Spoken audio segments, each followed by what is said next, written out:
We will start with energy prices, but man, commodities complex, it's all over the place. Joining us now, Daan Struyven, Goldman Sachs, co-head of global commodities research. Oil, it's a great tax break is one way to look at it for American consumers.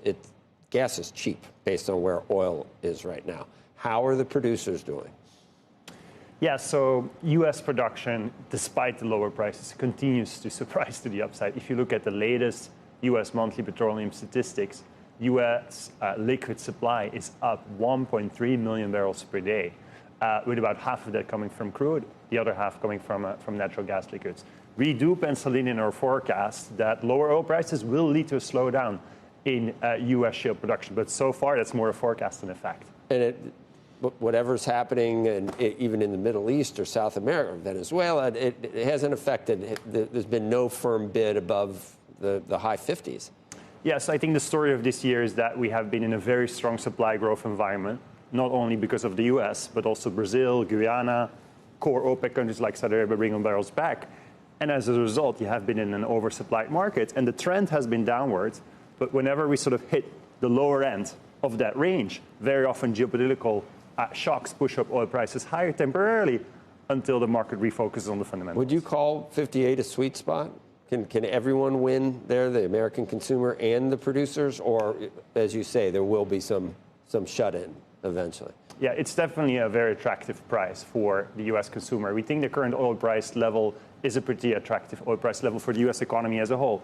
That said, for higher cost U.S. shale producers, prices are getting a little bit too low. We estimate the sort of average oil price in WTI terms that you need to get to make a 15% return as a U.S. shale producer in the low 50s. So we're getting on the low side. That said, costs continue to come down.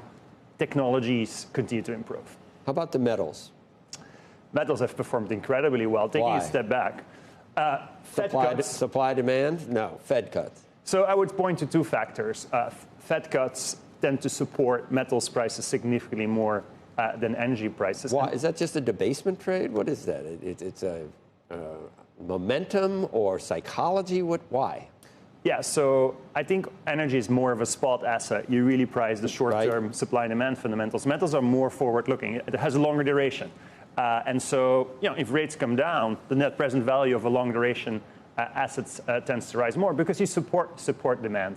And the other key point is supply of gold in particular, but also other precious metals and copper for that matter, is significantly more constrained.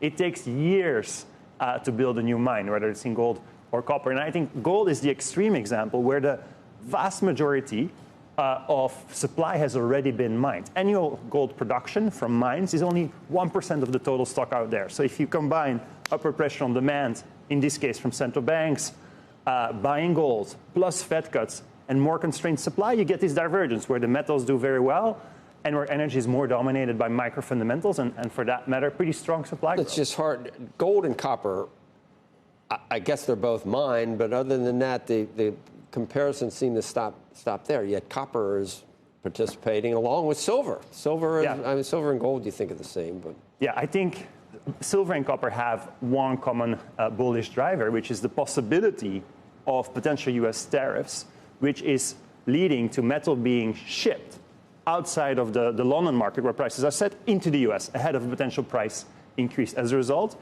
inventories are low in the global market where prices are set. That has put upward pressure on both silver and copper prices. Do you think we should be refilling the SPR? Have we refilled the SPR? At a very slow pace. The level. What's the problem? We don't want to boost prices? You could also ask the question, in an environment where the U.S. is such a dominant oil producer, where we have become a net exporter rather than net importer. We don't need it? Maybe the optimal level is lower than where it was when we used to be a net importer. But would you refill it at these prices 100%?